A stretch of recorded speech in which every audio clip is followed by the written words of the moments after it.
A few days before Christmas on December 21st, the U.S. House of Representatives passed H.R. 4667. The bill makes further supplemental appropriations to the amount of $81 billion for disaster assistance for Hurricanes Harvey, Irma, and Maria, and the 2017 wildfires. Florida and Texas to Puerto Rico, and the U.S. Virgin Islands to California, and all areas dealing with major disaster declarations.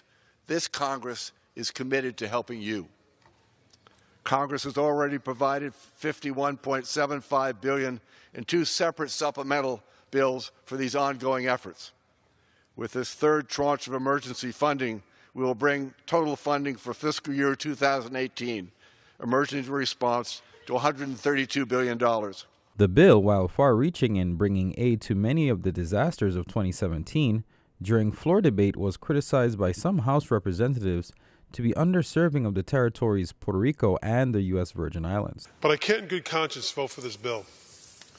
It leaves some of the hardest hit and most vulnerable American citizens, without the help that they need. It treats Puerto Rico and the Virgin Islands as second-class citizens.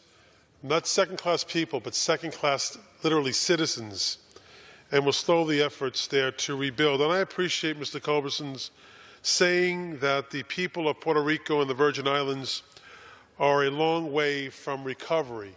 House Republicans have defended the bill, insisting that it is equitable treatment of all areas affected by the hurricanes, floods, and wildfires. Oh, and I've heard a lot in this debate, but let's be very clear.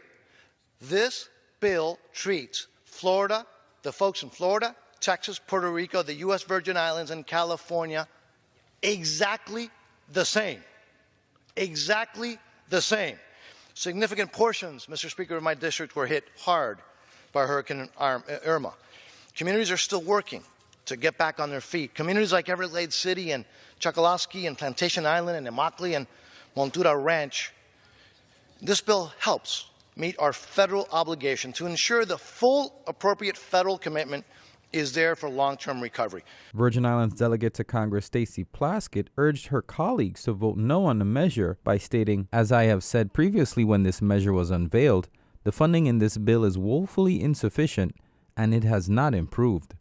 This measure provides only $81 billion to be split between Texas, Florida, Puerto Rico, and the Virgin Islands.